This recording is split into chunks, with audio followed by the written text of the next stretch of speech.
Hello everyone, welcome to my YouTube channel. I am Shweta, a third year BSc Nursing student in Government Medical College Orai Jalaun. So आज की video में हम बात करने वाले हैं BSc नर्सिंग के बारे में. जो BSc नर्सिंग के बारे में मिथ्स चल रहे हैं उनके बारे में हम आज बात करेंगे एंड BSc नर्सिंग आपको क्यों चूज़ करना चाहिए उसके बारे में भी हम बात करेंगे. So स्टार्ट करते हैं. सबसे पहले अभी मुझे जो सबसे ज़्यादा सुनने को मिल रहा है लाइक जैसे आप लोग यूट्यूब वगैरह स्क्रॉल करते हो तो मैं भी देखती हूँ एंड उसमें एक चीज़ मैंने जो सबसे ज़्यादा देखी है अभी BSc nursing equal to MBBS. तो सबसे पहले मैं यही क्लैरिफाई कर दूँ कि BSc नर्सिंग और MBBS दोनों में बिल्कुल अंतर है एंड दोनों ही कोर्स अपनी जगह अलग अलग हैं, अलग अलग वैल्यूज़ हैं दोनों की. तो अगर कोई एक थर्ड पर्सन आके आपको ये बोल रहा है कि BSc nursing equal to MBBS तो वो बिल्कुल भी नहीं है. आप खुद सोचो कि एक बंदा नीट क्रैक करके MBBS करता है एंड उसके बाद जो हमारा सिलेबस है और जो उनका सिलेबस है उसमें भी बहुत डिफरेंस है. लाइक सब्जेक्ट सेम है बट जो हम जैसे हमारा सब्जेक्ट है एनाटॉमी और फिजियोलॉजी, हमारी इतनी मोटी बुक होती है एनाटॉमी और फिजियोलॉजी जिसमें दोनों कवर होती है एंड उनकी सिर्फ एक बुक होती है एनाटॉमी की जो कि इतनी मोटी होती है एंड फिजियोलॉजी की अलग. तो आप समझ सकते हो और उसमें भी उनके एक एक चैप्टर एक एक यूनिट्स का एक अलग बुक है. तो आप खुद सोचो वो कितना डीप में पढ़ रहे हैं. मैं ये नहीं कह रही हूँ कि हम लोग नहीं पढ़ रहे हैं, हम लोग भी चीज़ें पढ़ रहे हैं, समझ रहे हैं, बट दोनों कोर्स में अंतर है एंड कोई ये नहीं बोल सकता कि BSc nursing equal to MBBS. क्योंकि एक अगर BSc नर्सिंग का स्टूडेंट है या फिर मान लो आप BSc नर्सिंग करने के बाद कहीं पे भी जॉब कर रहे हो तो आप एज अ नर्स काम करते हो और जो बंदा MBBS कर रहा है तो वो एज अ डॉक्टर काम करता है एंड डॉक्टर और नर्सेज के काम में अंतर होता है, दोनों में डिफरेंस होता है. बट वो क्या है, वो पेशेंट को मेडिकेशन देके ठीक करता है एंड आप पेशेंट को केयर देके ठीक करते हो. तो दोनों में अंतर है, ऐसा नहीं है कि दोनों कोर्स सेम है.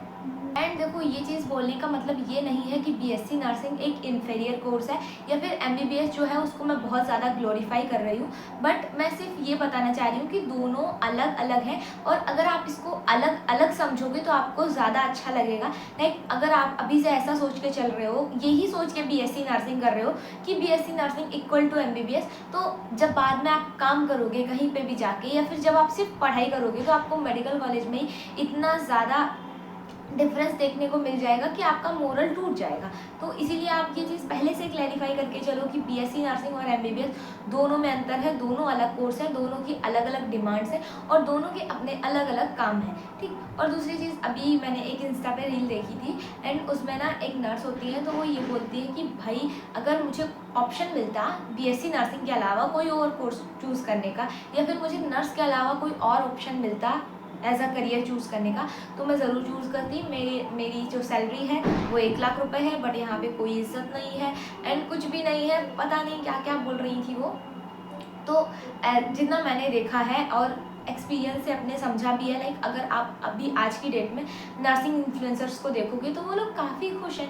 लाइक फॉर एग्जांपल के लिए मैं बता रही हूँ, एक यूट्यूब चैनल है वाइट कोट राइडर करके, वो सर एम्स में है, एम्स नागपुर में, एंड आप उनको देखो. उसके अलावा एक मैम है वंशिका मैम जो कि KGMU में है. सो आप उन लोगों को देखो एक बार एंड आप खुद देखो कि आपको लगता है कि वो रिस्पेक्ट देने लायक हैं या नहीं. ऑब्वियसली जब एक इंसान पैसा कमा रहा है, अच्छी पोजीशन पे है, तो ऑटोमेटिकली उसके लिए रिस्पेक्ट निकलती है. मतलब लगता है सामने से कि हाँ उस इंसान ने मेहनत की है तब वो एम्स जैसे इंस्टीट्यूट में है या फिर KGMU जैसे इंस्टीट्यूट में, तो ऑब्वियसली हम उसकी रिस्पेक्ट करते हैं. ठीक है. और रही बात पैसे की सैलरी 1 लाख रुपए मिल रही है, तो जब आप अच्छी खासी सैलरी अर्न करते हो है ना, उसके बाद एक अच्छे इंस्टीट्यूट में काम कर रहे हो तो ऑब्वियसली लोग आपकी रेस्पेक्ट करते हैं. एंड अगर आपको लगता है तो आप एक बार देखो जाके. ठीक है. एंड उसके अलावा एक सबसे ज़्यादा वायरल वीडियो जो अभी इस टाइम पे चल रहा है, कोई भी रैंडम इंसान आके एक वीडियो डालता है dark reality of BSc nursing, उसके बाद वो कुछ भी नहीं रहता है उस वीडियो में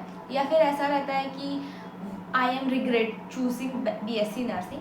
तो ये देखो मैं तुम्हें एग्जैक्टली बताऊँ तो ये कुछ भी नहीं है, बस एक तरीका है व्यूज़ बढ़ाने का. और आप लोग जैसे स्टूडेंट हो, ठीक है, जैसे मैं अपने टाइम पे जब मैं तैयारी कर रही थी अपने एंट्रेंस के लिए। तो मुझे भी लगता था कि भाई क्या ही है, क्या ही है, एंड कुछ नहीं होता भाई। जब आप पढ़ रहे हो, एक ऐसा आपने कोर्स चूज़ किया है, लाइक बीएससी नर्सिंग अभी मैं भी कर रही हूँ, तो आपने एक ऐसा कोर्स चूज़ किया है जहाँ पे कहीं ना कहीं जाके आप लोगों की लाइफ सेव करने वाले हो, उनको केयर देने वाले हो। क्रिटिकल कंडीशन में, लाइफ की ऐसी स्टेजेस में जहाँ पे सब हार मान जाते हैं, उस टाइम पे भी आपको खड़े रहना होता है। तो ऑब्वियसली आपको उस तरीके से प्रिपेयर करा जाता है, पहले से इतना काम सिखाया जाता है। हर टाइम में आपको कैसे बैलेंस रखना है खुद को, कैसे अपनी स्टडीज़ के साथ साथ अपनी डेली लाइफ, अपनी क्लिनिकल ड्यूटीज़ जो होती हैं उनको मैनेज करना होता है। तो वो सारी चीज़ें आपको, आपके ऊपर एक स्टार्टिंग से प्रेशर रहता है। एंड अगर आप ये एज्यूम करके आ रहे हो, जैसे आपने 10th-12th में पढ़ा है, आप वैसे पढ़ोगे तो आप ये चीज़ बिल्कुल गलत एज्यूम करके आ रहे हो। क्योंकि वही चीज़ मैंने आपको बोली कि अगर आप आगे चल के एक ऐसा काम करने वाले हो, लोगों की लाइफ सेव करने वाले हो, लाइफ के सबसे क्रिटिकल स्टेजेस में आपको खड़े रहना है, तो ऑब्वियसली आपको पहले से प्रिपेयर करा जाता है यहाँ मेडिकल कॉलेजेस में, ठीक है। और इसका मतलब ये नहीं है कि बहुत बकवास ज़िंदगी है, बहुत ही वाहियात ज़िंदगी है, हम लोग जी नहीं पा रहे हैं, तो ऐसा कुछ भी नहीं है। कभी कभी थोड़ा काम ज़्यादा रह जाता है, लाइक थोड़ा काम हो सकता है ज़्यादा, ऐसा मैं नहीं कह रही हूँ कि आप अगर आप बीएससी नर्सिंग करोगे तो एकदम फुल सॉलिड आपकी लाइफ होगी, आपको कोई दिक्कत नहीं होगी।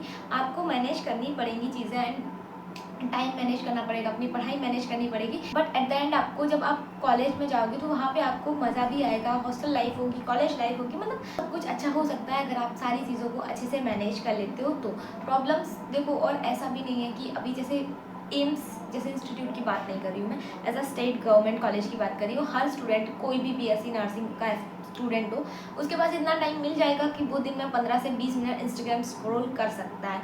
तो ऐसा नहीं कि लाइफ बहुत बिजी है, बट हम जब चीज़ों को नहीं मैनेज कर पाते हैं तो वो हमें ओवरबर्डन लगने लगता है। बाकी अगर तुम्हें इस पर एक अलग से वीडियो चाहिए तो वो तुम मुझे बता देना, तो मैं ओवरऑल एक कोशिश करूँगी एक ब्लॉग बनाने की जिसमें मैं सारी चीज़ें दिखा सकूँ, ठीक है। ये हो गया। उसके अलावा एक चीज़ और, कि जैसे आपको बहुत सारे लोग ऐसे रेंडमली आके बोलेंगे, क्योंकि अभी ये एग्ज़ाम का टाइम है इसलिए मैं तुम्हें ये चीज़ें पहले से बता दे रही हूँ, अभी तुम्हें क्या क्या देखने को मिलेगा यूट्यूब पे। तो अपनी पढ़ाई पहले कर लेना, उसके बाद अगर बहुत फ्री टाइम है, कुछ पढ़ने का मन नहीं कर रहा, उस टाइम पे आपको ये सारी वीडियोस देखनी है, अगर बहुत मन कर रहा है देखने का तो। अदरवाइज़ तो देखनी ही नहीं है। जैसे कोई नया नोटिफिकेशन, अभी इस टाइम पे क्या है कि आपको सबसे ज़्यादा वीडियोस देखने को मिलेंगी form out, form out, form out. बल्कि अभी ऐसा कुछ भी नहीं, मार्च के लास्ट में फॉर्म आएगा या फिर अप्रैल के स्टार्टिंग में फॉर्म आएगा, उससे पहले तो आपका फॉर्म आएगा ही नहीं। और जो डेट है आपकी, वो हो सकता है मई के लास्ट में हो या फिर जून के फर्स्ट वीक में, उससे पहले आपका एग्ज़ाम भी नहीं होना। तो आपको ऐसे तरह तरह के वीडियोस देखने को मिल सकते हैं, न्यू नोटिफिकेशन, कॉलेज ऐड हो गए, बल्कि ऐसा कुछ भी नहीं। एंड देखो, मैं आपको ये सारी चीज़ें क्यों बता रही हूँ, क्योंकि अभी वो पीक टाइम आने वाला है एग्ज़ाम का, जब आपको ऐसी सारी बहुत सारी फालतू की वीडियोस मिल जाएंगी जहाँ पे आपको लिखा मिलेगा कि कॉलेजेस ऐड हो गए, न्यू नोटिफिकेशन आया है, फॉर्म भरने स्टार्ट हो गए, एग्ज़ाम पैटर्न बदल गया। तो ऐसी बहुत सारी वीडियोस देखने को मिलेंगी, क्योंकि उनका काम है अपने व्यूज़ बढ़ाना, बड़े बड़े फालतू के थंबनेल लगाना। तो आपको इस सब पे बिलीव नहीं करना है जब तक कोई ऑफिशियल नोटिफिकेशन नहीं आता है। और सबसे इंपॉर्टेंट, टेलीग्राम से थोड़ा दूर ही रहना अभी इस टाइम पे, क्योंकि टेलीग्राम पे आपको ऐसे बहुत सारे बच्चे मिल जाएंगे जो आपको बोलेंगे भाई मेरा तो सब कुछ हो गया, मैंने तो क्वेश्चन प्रैक्टिस कर ली, मेरे तो टेस्ट में 120 में से 115 नंबर आ रहे हैं। तो वो बस आपको डराने के लिए बोल रहे हैं, एक्चुअल में उनकी कोई प्रिपरेशन होती नहीं है। तो आपको दूर रहना है सारी फालतू चीज़ों से, एंड अपना जो पूरा फोकस है उसको यूज़ करना है पढ़ाई में, क्वेश्चन प्रैक्टिस में। बाकी और कहीं पे कोई दिक्कत है तो आप लोग बोल सकते हो कमेंट बॉक्स में।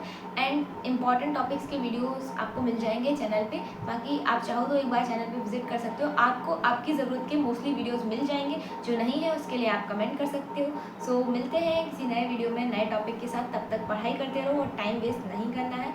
बहुत कम टाइम बचा है एग्ज़ाम में, सो पढ़ाई करो। बाय।